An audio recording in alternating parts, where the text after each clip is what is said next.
નમસ્કાર વિદ્યાર્થી મિત્રો, ફરીથી આજે ધોરણ 10ની અંદર વિજ્ઞાન અને ટેકનોલોજી યાની કે સાયન્સની અંદર આપણે ખૂબ જ અગત્યના ટોપિક ભણવાના છે.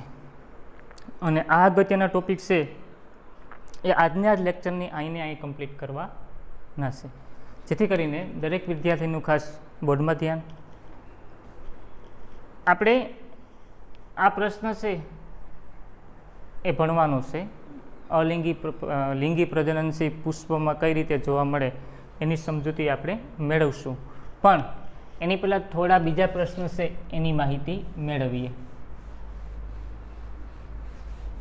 જોજો,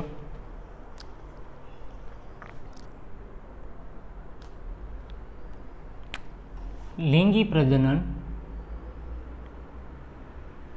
અને અલિંગી પ્રજનન આ બંનેમાં ભિન્નતા શું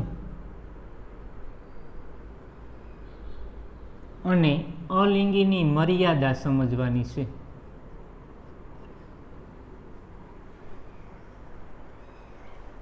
યાદ રાખજો, લિંગી પ્રજનન અને અલિંગીની વાત કરીએ તો કે લિંગી પ્રજનનની અંદર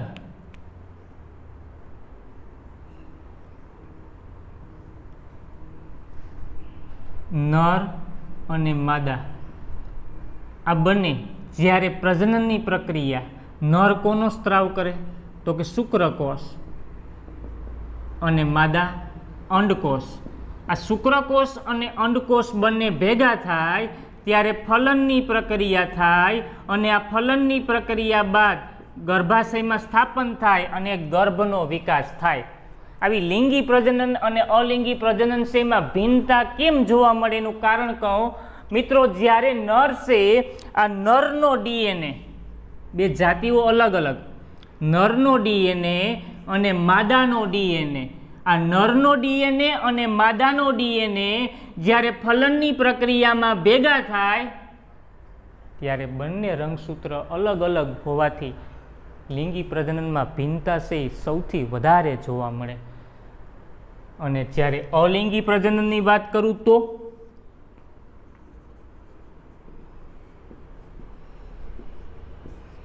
એક પિતૃમાંથી નવા બાળ સજીવનું નિર્માણ થાય. મિત્રો, હવે બાળ સજીવ નહીં લખીએ, આપણે શું લખશું? સંતતિ. જ્યારે નવી સંતતિનું નિર્માણ થાય ત્યારે પિતૃના તમામ લક્ષણો છે એ કોને મળે તો કે નવી સંતતિને, યાની કે બાળ સજીવને. શા માટે તો કે કોઈ પિતૃ છે એની કોઈ પ્રજનનની પ્રક્રિયામાં કોઈ નવા સજીવ છે એનો સમાવેશ કર્યો નથી. તો એક જ સજીવે જ્યારે નવા સજીવનું નિર્માણ કર્યું ત્યારે એમાં ભિન્નતાનું પ્રમાણ છે સૌથી ઓછું જોવા મળે. પણ ભિન્નતાનું પ્રમાણ છે જોવા સૌથી વધારે કેમાં મળે તો કે લિંગી પ્રજનનમાં જોવા મળે. કયા પ્રજનનમાં જોવા મળે તો કે લિંગી પ્રજનનમાં જોવા મળે. એટલા માટે આપણે વાત કરીએ, આ લિંગી પ્રજનન દરમિયાન ભિન્નતા છે સૌથી વધારે જોવા મળે, અલિંગી પ્રજનનમાં ભિન્નતા છે સૌથી ઓછી જોવા મળે. ફરીથી કહું છું, ત્યારબાદ આની મર્યાદા સમજાવું. અલિંગી પ્રજનન, અલિંગી પ્રજનન અને લિંગી પ્રજનનમાં ભિન્નતા કેમ જોવા મળે તો કે લિંગી પ્રજનનની વાત કરીએ. લિંગી પ્રજનનમાં ભાગ કોણ ભજવે તો કે નર અને માદા. આ નર અને માદા છે એ પ્રજનનની પ્રક્રિયા દરમિયાન નર શુક્રકોષનો સ્ત્રાવ કરે અને માદા અંડકોષનો. આ પ્રશ્નમાં આવતું નથી પણ યાદ કરાવું, યાદ કરો. નરની અંદર કયો અંતઃસ્ત્રાવ ઉત્પન્ન થતો હતો? ટેસ્ટોસ્ટેરોન. માદાની અંદર ઇસ્ટ્રોજન અને પ્રોજેસ્ટેરોન. તો યાદ રાખજો, નર છે શુક્રકોષનો સ્ત્રાવ કરે, માદા અંડકોષનો સ્ત્રાવ કરે, તો બેયમાં ફલનની પ્રક્રિયા થાય. પણ જ્યારે શુક્રકોષ અને અંડકોષ બંનેનો સ્ત્રાવ થાય ત્યારે ડીએનએનું પણ વહન થાય, રંગસૂત્ર. ડીએનએના કાર્યરત ટુકડાને શું કહેવાય તો કે જનીન. અને આ બંને અલગ અલગ જાતિના ડીએનએ સાથે મળે તો તેની અંદર ભિન્નતાઓ કેવી જોવા મળે તો કે વધારે. અને જે નવા ગર્ભનું નિર્માણ થાય, આથી કહી શકાય કે અલિંગી પ્રજનન કરતા લિંગી પ્રજનનમાં ભિન્નતાનું પ્રમાણ સૌથી વધારે હોય. અલિંગી પ્રજનનમાં શા માટે ન હોય તો કે જ્યારે કોઈ એક પિતૃ સજીવમાંથી નવી સંતતિનું નિર્માણ થાય તો પિતૃ સજીવ એક જ પ્રજનનમાં ભાગ ભજવતો હોવાથી તેમાં ભિન્નતાનું પ્રમાણ કેવું હોય? ઓછું હોય. અલિંગી પ્રજનન છે એની મર્યાદા શું? બોલો, યાદ રાખજો. તો કે અલિંગી પ્રજનનમાં પહેલો પોઈન્ટ, ભિન્નતાનું પ્રમાણ ઓછું જોવા મળે અને વસ્તીનું નિયંત્રણ થાય નહીં, કારણ કે વસ્તી છે સતત ને સતત વધતી જાય, નવી વનસ્પતિમાંથી નવા વનસ્પતિનો વિકાસ થતો જોવા મળે. બરાબર. હવે વસ્તી છે એના વસવાટ સ્થાન છે ભરાઈ જાય. બરાબર. વિવિધતા સર્જાતી નથી. આવા ઘણા બધી મર્યાદાઓ છે એ જોવા મળે.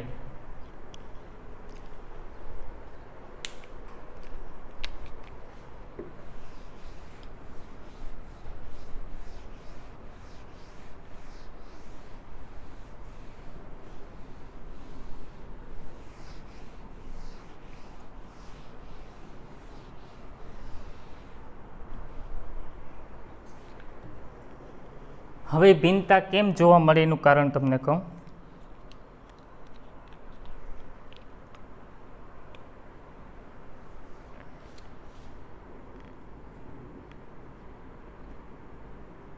લિંગી પ્રજનન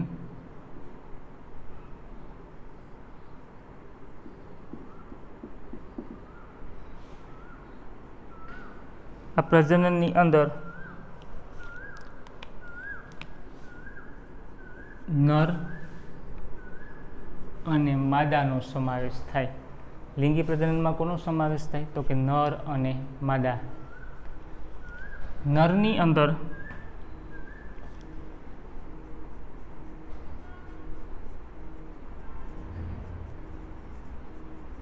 રંગસૂત્રો અને માદાની અંદર રંગસૂત્રો. નરની અંદર રંગસૂત્રો કેટલા હોય? તો કે 23 રંગસૂત્ર હોય. જ્યારે માદાની અંદર કેટલા રંગસૂત્ર હોય? તો કે 23. આ બેયમાં રંગસૂત્ર 23 છે, યાદ રાખજો. જ્યારે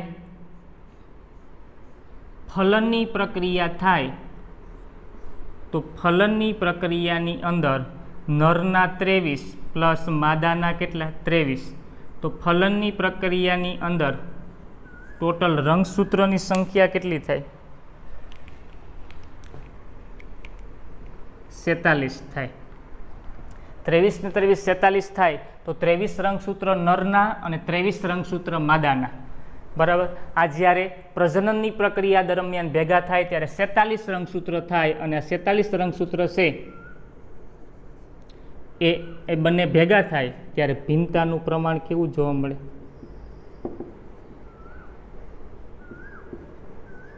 વધારે. હવે તમને આના પછીનો પાઠ છે આપણો 9મો, આનુવંશિકતા અને ઉત્ક્રાંતિ, એની વાત કરી દઉં છું. 23 રંગસૂત્ર નરની અંદર હોય ને, જેમાં 22 દૈહિક રંગસૂત્ર હોય, જ્યારે માદાની અંદર 23 રંગસૂત્ર હોય એમાં 22 રંગસૂત્ર કેવા હોય? તો કે દૈહિક. દૈહિક એટલે શું? એ સમાન હોય, નરમાય સમાન હોય અને માદામાંય સમાન હોય. બરાબર. એને દૈહિક રંગસૂત્ર તરીકે ઓળખવામાં આવે છે. હવે આ રંગસૂત્રનો કઈ રીતના ઉપયોગ થાય એની આપણે વાત કરીએ, જે આનુવંશિકતા અને ઉત્ક્રાંતિમાં આવે. બરાબર. કે લિંગ નિશ્ચયન એટલે શું એનો ટોપિક પણ હું તમને 9મા પાઠનો આમાં ક્લિયર કરાવું છું. એ ટોપિક તમારે લખવા નથી પણ આમાં કમ્પ્લીટ સમજવો એ જરૂરી છે. અત્યારે ખાલી MCQમાં યાદ રાખજો, નરની અંદર રંગસૂત્ર કેટલા હશે? 23. જ્યારે માદાની અંદર કેટલા? 23. ફલનની પ્રક્રિયા દરમિયાન ટોટલ રંગસૂત્રની સંખ્યા કેટલી હોય? તો કે 47. હવે યાદ રાખજો, નરની અંદર દૈહિક રંગસૂત્ર કેટલા હોય? તો કે 22. જ્યારે માદાની અંદર રંગસૂત્ર કેટલા હોય દૈહિક? તો કે 22. બરાબર. આમ ફલનની પ્રક્રિયા દરમિયાન લિંગી પ્રજનનમાં છે ભિન્નતાનું પ્રમાણ છે વધારે જોવા મળે.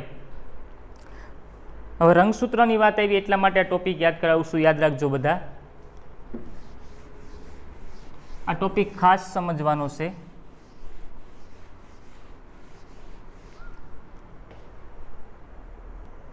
હવે આ ટોપિક આપણે ખાસ સમજવાનો.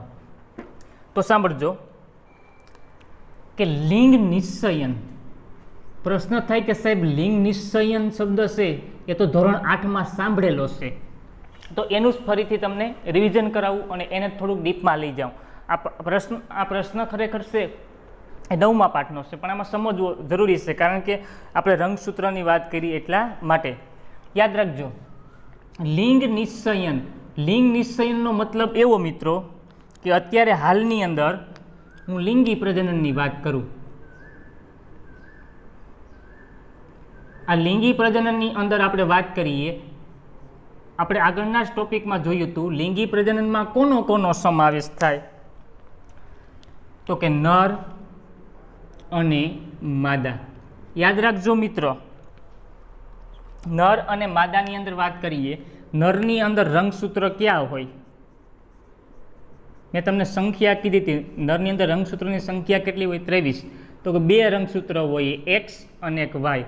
આ બંનેને બોક્સ આપું છું, એક્સ અને વાય. જ્યારે માદાની અંદર બંને રંગસૂત્ર ક્યાં હોય? તો કે એક્સ એક્સ. હવે આ બંને રંગસૂત્ર એક્સ એક્સ છે માદાની અંદર, માદામાં તો બંને રંગસૂત્ર સમાન છે, પણ નરની અંદર એક રંગસૂત્ર એક્સ છે અને એક રંગસૂત્ર કયો છે? વાય. તો રંગસૂત્રોની સંખ્યા બાજુમાં લખું છું, યાદ રાખજો. નરની અંદર રંગસૂત્રોની સંખ્યા કેટલી હતી? તો કે 23.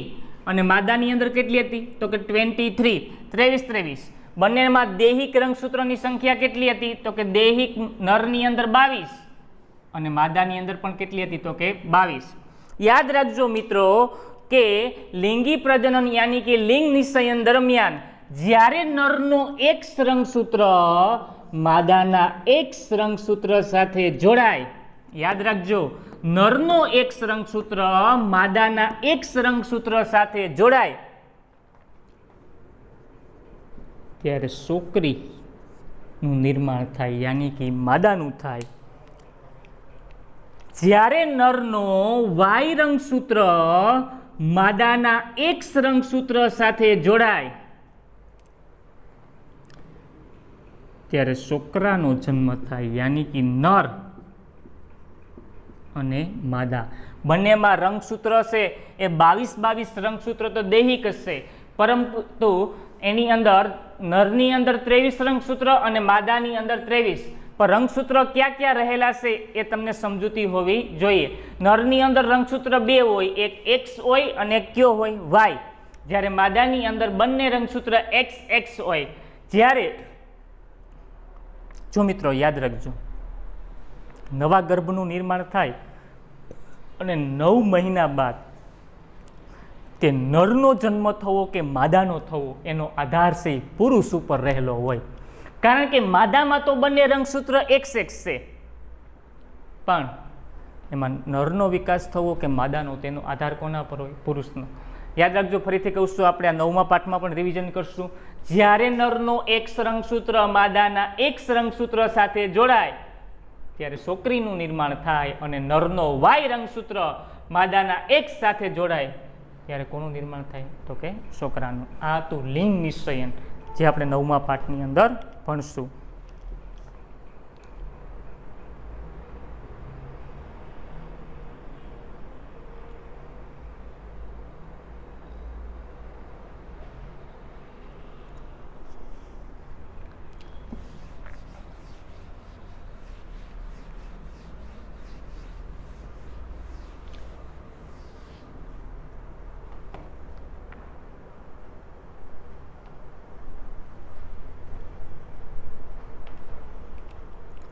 હવે વાત કરીએ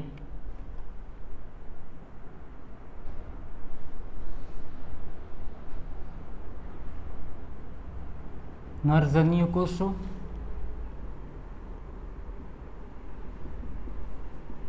અને માદાજન્યુ કોષો.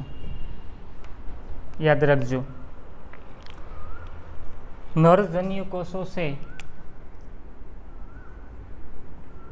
એ કદમાં નાના હોય અને કેવા હોય?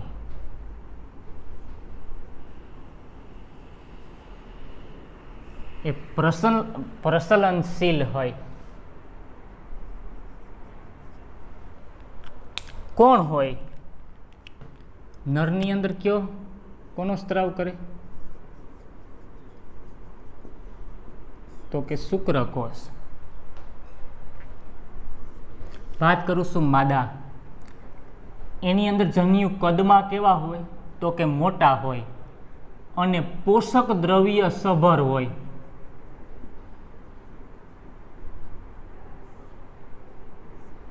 કોણ હોય? તો કે અંડકોષ. યાદ રાખજો મિત્રો, નરજન્યુ કોષો અને માદાજન્યુ કોષો. નર છે એની અંદર નરજન્યુ કોષો છે એ કદમાં કેવા હશે? તો કે કદમાં નાના હોય પણ પ્રસલનશીલ હોય. મિત્રો પ્રસલનશીલ છે એનો શબ્દ સમજવાનો.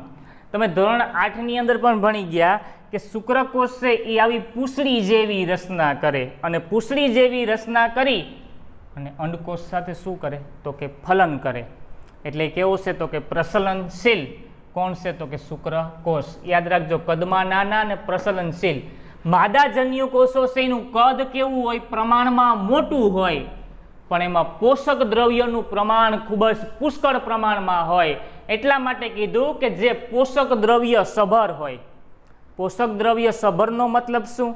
તો કે પોષક દ્રવ્યનું પ્રમાણ છે એ પુષ્કળ પ્રમાણમાં હોય, ખૂબ જ કેવું હોય? વધારે.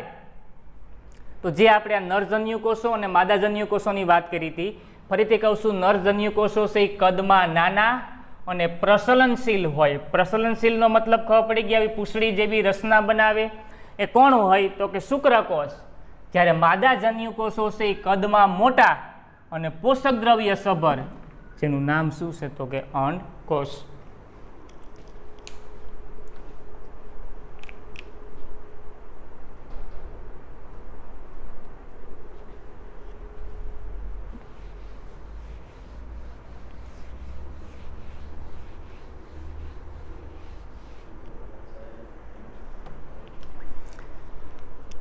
હવે આપણે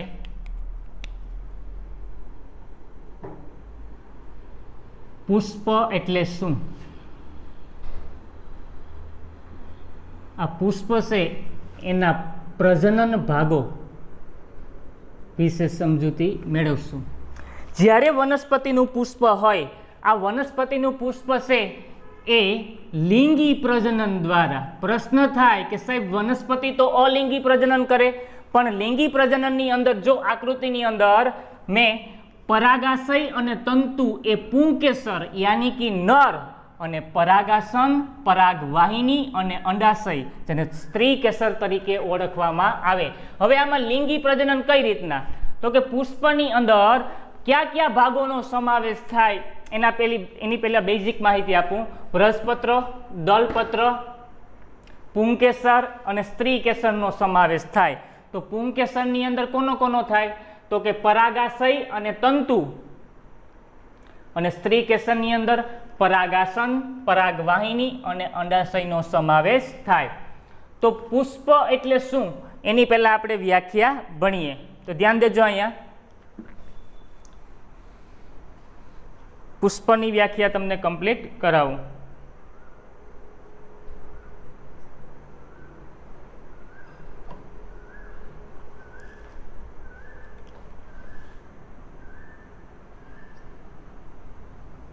સપુષ્પી વનસ્પતિ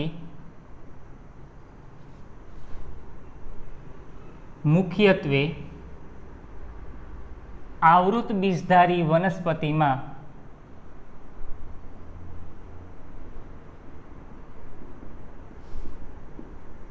લિંગી પ્રજનન અંગ તરીકે પુષ્પ છે. સપુષ્પી વનસ્પતિ મુખ્યત્વે આવૃત બીજધારી વનસ્પતિમાં લિંગી પ્રજનન અંગ તરીકે પુષ્પ છે. હવે તેમાં કોનો સમાવેશ થાય?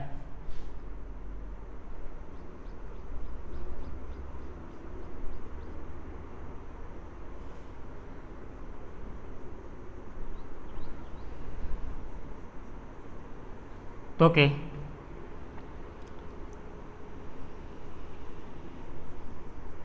વ્રજપત્રો,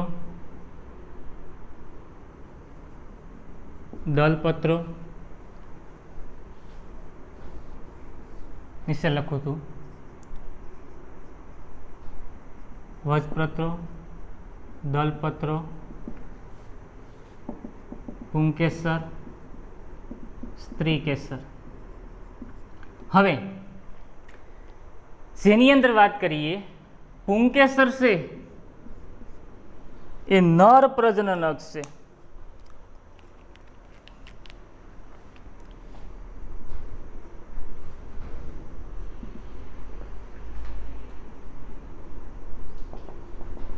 પુંકેસર અને સ્ત્રીકેસર. પુંકેસરમાં કોનો કોનો સમાવેશ થાય? તો કે પરાગાશય અને તંતુ. યાદ રાખજો.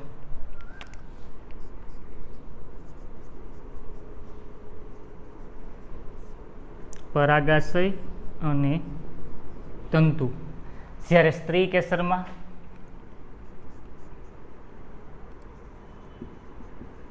અંડાશય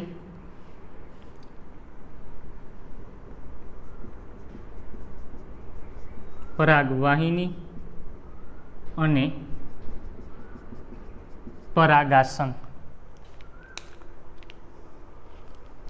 હવે જોજો, આ પરાગાશય છે એ કોનું નિર્માણ કરે? તો કે પરાગાશય છે એ પરાગરજનું નિર્માણ કરે. પરાગરજનું શું કરે? તો કે નિર્માણ કરે. પ્રશ્ન થાય કે સાહેબ પરાગરજ છે એનો રંગ કેવો હોય? તો કે પરાગરજનો રંગ છે પીળો હોય. પરાગરજનો રંગ કેવો હોય? તો કે પીળો.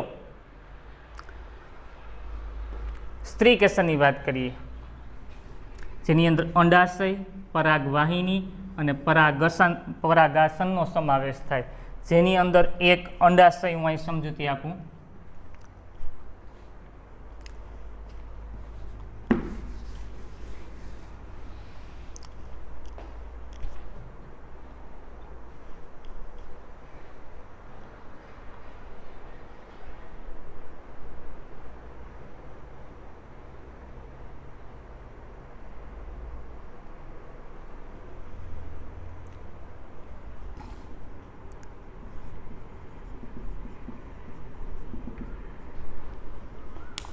અંડાશય છે એ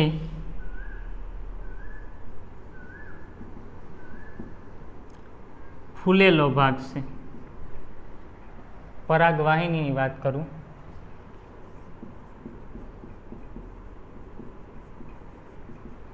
તે લાંબી નળી જેવી રચના છે અને તે ક્યાં આવેલી છે? તો કે મધ્યાશયમાં. ત્યારબાદ વાત કરું પરાગાસન.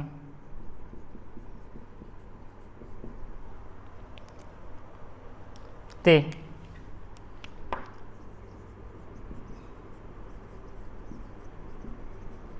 સિકાસયુક્ત ભાગ છે. એ કેવો ભાગ છે? તો કે સિકાસયુક્ત. હવે આપણે ફરીથી માહિતી મેળવીએ. પુષ્પ એટલે શું? પુષ્પના પ્રજનન ભાગો જણાવો. પહેલાં આપણે આકૃતિમાં બધા નામ કમ્પ્લીટ છે, આકૃતિ દોરી અને કમ્પ્લીટ કરી નાખવાના છે. જેની અંદર હું તમને ભાગ બતાવું છું. પરાગાશય અને તંતુ એ પુંકેસરનો ભાગ છે, જ્યારે પરાગાસન, પરાગવાહિની અને અંડાશય એ સ્ત્રીકેસરનો ભાગ છે. એની અંદર નીચેવાળો ભાગ છે એને વ્રજપત્ર કહેવાય. ઉપરના ભાગને શું કહેવાય? તો કે દલપત્ર તરીકે ઓળખવામાં આવે છે. હવે આપણે પહેલા પ્રશ્ન છે એ લખાણ દ્વારા સમજીએ અને પછી ફરીથી પાછો આકૃતિ દ્વારા સમજશું. સપુષ્પી વનસ્પતિ. સપુષ્પી વનસ્પતિ મુખ્યત્વે આવૃત બીજધારી વનસ્પતિમાં લિંગી પ્રજનન અંગ તરીકે શું આવેલું છે? પુષ્પ. સપુષ્પી વનસ્પતિ મુખ્યત્વે આવૃત બીજધારી વનસ્પતિમાં લિંગી પ્રજનન અંગ તરીકે શું? પુષ્પ. જેમાં કેટલા ભાગો છે? તો કે વ્રજપત્ર, દલપત્રો, પુંકેસર અને સ્ત્રીકેસરનો સમાવેશ થાય. યાદ રાખજો, વ્રજપત્રો, દલપત્રો, પુંકેસર અને સ્ત્રીકેસરનો સમાવેશ થાય. જેમાં પુંકેસર અને સ્ત્રીકેસરની માહિતી મેળવીએ. પુંકેસરમાં કોનો કોનો સમાવેશ થાય? તો કે પરાગાસન અને તંતુ. જેમાં પરાગાશય છે એ પરાગરજનું નિર્માણ કરે. તમને પ્રશ્ન થાય કે સાહેબ પરાગરજનો રંગ કેવો હોય? તો કે પરાગરજનો રંગ પીળા રંગનો હોય. કેવા રંગનો હોય? પીળા રંગનો. વાત કરું સ્ત્રીકેસર. સ્ત્રીકેસર છે એની અંદર અંડાશય, પરાગવાહિની અને પરાગાસનનો સમાવેશ થાય. અંડાશય, પરાગવાહિની અને પરાગાસનનો સમાવેશ થાય. અંડાશયની વાત કરું. અંડાશય છે કેવો ભાગ છે? તો કે ફૂલેલો ભાગ છે. નીચે આવેલો ભાગ છે અને કેવો ભાગ છે તો કે ફૂલેલો. પરાગવાહિની તો કે પરાગવાહિની અંદર યાદ કરો આપણે અંડવાહિની અને શુક્રવાહિની વિશે સમજૂતી મેળવી હતી. પરાગવાહિની છે મધ્યમાં આવેલી લાંબી નળી જેવી રચના છે જે અમુક તંતુઓનું શું કરે તો કે વહન કરે. અને પરાગાસન શિકાસયુક્ત ભાગ છે. શિકાસયુક્ત ભાગ શા માટે તો કે જ્યારે પરાગાસનમાંથી, પરાગાસન એટલે સ્ત્રી કેસર, આ સ્ત્રી કેસરનો ભાગ છે બરાબર, એ જ્યારે માદા સાથે ભળે, એટલે સ્ત્રી કેસર એટલે માદાજન્યુની વાત કરું, જ્યારે માદાજન્યુ અને પુંકેસર આ બંને સાથે ભળે ત્યારે જ્યારે નર છે એનો પરાગાશય યાની કે પરાગરજનું નિર્માણ કરી અને શું થાય તો કે બંને ભેગા થાય અને ભેગા થઈ અને અંતે કોનું નિર્માણ કરે તો કે પુષ્પ, એક નવા છોડની વૃદ્ધિ અને વિકાસ કરે. તો આપણું આ પુષ્પ એટલે શું, એના પ્રજનન ભાગો હતા. ફરીથી વાત કરીએ.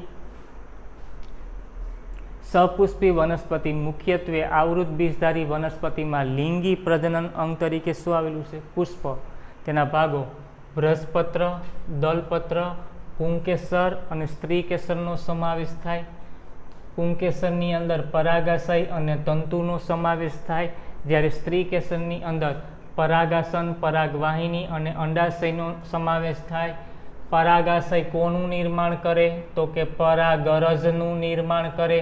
આ પરાગરજનું નિર્માણ થાય તો શું થાય તો કે પરાગરજનું નિર્માણ થાય તો પરાગરજ છે એનો રંગ પીળો રંગ હોય. કેવો રંગ હોય? પીળો. અને પરાગરજનું નિર્માણ થાય તો એ પરાગરજ છે બરાબર ક્યાં જશે તો કે માદાના અંડાશયમાં જશે. માદાના અંડાશયમાં એટલે કે સ્ત્રી કેસરમાં કોના દ્વારા જશે તો કે પરાગવાહિની દ્વારા. અને એ પરાગવાહિની દ્વારા જઈ અને નવી વનસ્પતિનો વિકાસ કરે. ત્યારબાદ વાત કરીએ આપણે અંડાશય. અંડાશય છે એ ફૂલેલો ભાગ છે. પરાગવાહિની એ લાંબી નળી જેવી મધ્યમાં આવેલી રચના છે. પરાગસન જે શિકાસયુક્ત ભાગ છે. પરાગસન છે શિકાસયુક્ત ભાગ કેમ છે તો કે જ્યારે પુંકેસર છે, આ પુંકેસર યાની કે પરાગાશય પરાગરજનું નિર્માણ કરે ત્યારે એનો તંતુ જ્યારે અંડાશયની પરાગાસનમાં આવે ત્યારે શિકાસયુક્ત ભાગ હોવાથી તેની સાથે સોટી જાય અને સોટી અને અંતે બંનેમાં શું થાય તો કે ફલન અને નવા સજીવનો વિકાસ થતો જોવા મળે. તો આપણે આ પુષ્પ એટલે શું તેના પ્રજનન ભાગો વિશે સમજૂતી મેળવી. હવે વાત કરીએ, અહીં નીચે જોજો,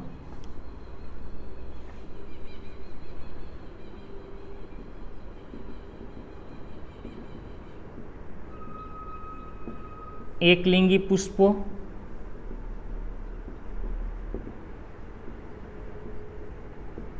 અને દ્વિલિંગી પુષ્પો. એકલિંગી પુષ્પો અને દ્વિલિંગી પુષ્પો એટલે શું તો કે એકલિંગી પુષ્પની અંદર કાં તો એકલિંગી પુષ્પની અંદર કાં તો પુંકેસર હોય અથવા સ્ત્રી કેસર હોય. આ બંનેમાંથી એકનો સમાવેશ થાય. પણ દ્વિલિંગી પુષ્પની અંદર પુંકેસર અને સ્ત્રી કેસર આ બંનેનો સમાવેશ થાય એને શું કહેવાય તો કે દ્વિલિંગી પુષ્પ તરીકે ઓળખવામાં આવે, જેની અંદર પુંકેસર અને સ્ત્રી કેસર બંનેનો સમાવેશ થતો જોવા મળે. એકલિંગીમાં માત્ર પુંકેસર હોય કાં સ્ત્રી કેસર હોય. આમાં પુંકેસર અને સ્ત્રી કેસર બંને હોય તો આમાં પુંકેસર અને સ્ત્રી કેસર બંને છે તો આને કેવી વનસ્પતિ કહેવાય તો કે દ્વિલિંગી વનસ્પતિ તરીકે ઓળખવામાં આવે. તો વિદ્યાર્થી મિત્રો, આ પ્રશ્નો તમામે કમ્પ્લીટ કરી રાખવું, આકૃતિ દોરવી. આજના લેક્ચરના તમામ ટોપિક છે એ સરળતાથી બહુ સરળ છે. એનો પહેલો પ્રશ્ન પ્રથમ હતો આપણે કે લિંગી પ્રજનન અને અલિંગી પ્રજનનમાં કેવી ભિન્નતા અને અલિંગી પ્રજનનની મર્યાદા જોઈ. ત્યારબાદ આપણે વાત કરી આનુવંશિકતાનો ટોપિક આવ્યો હતો, કેમ ભિન્નતાઓ જોવા મળે. રંગસૂત્રની વાત કરી, જેમાં નરની અંદર 23 રંગસૂત્ર હતા, માદાની અંદર 23 હતા, બંનેમાં દૈહિક 22 રંગસૂત્ર હતા બરાબર. ત્યારબાદ આનુવંશિકતામાં આવ્યું હતું તો લિંગ નિશ્ચયન ભણાવ્યું હતું. જ્યારે નર છે એની અંદર એક્સ અને વાય બે રંગસૂત્ર હોય, માદાની અંદર એક્સ હોય, એની સમજૂતી આપણે મેળવેલી હતી. તો આ પ્રશ્ન છે કમ્પ્લીટ તમારી બુકની અંદર લખી અને કમ્પ્લીટ તૈયાર કરી નાખો. ઓકે, તો આપણે આગળના નેક્સ્ટ લેક્ચરમાં મળશું.